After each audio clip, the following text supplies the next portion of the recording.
Okay, so I'm going to talk a little bit about cork grease here.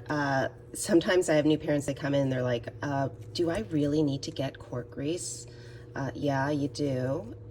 For certain instruments, for example, if you have clarinet, perfect example. Saxophone is pretty easy, you're not going to use this much, but the clarinet has cork on it, right over here, right over here, right over here, and of course like on the mouthpiece. So what happens is when you're putting the clarinet together and you have these two joints coming in, let me see, here we go, right here. Okay, it's really stiff. That was a drop. Really stiff to try and get this stuff in here, right? Especially if the cork is new and thick and just, you know, you got to put some of this stuff on here. You can usually wind it up just like a little chapstick here, and you put a little bit on it like this.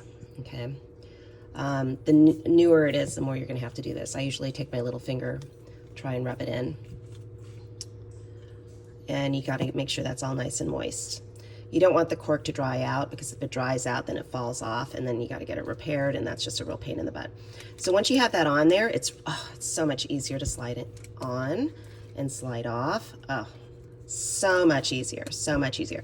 If you don't do it, then stuff like this stuff is gonna dry out and it's gonna fall off, and then somebody's gonna have to repair it. And you can see this one had been repaired before.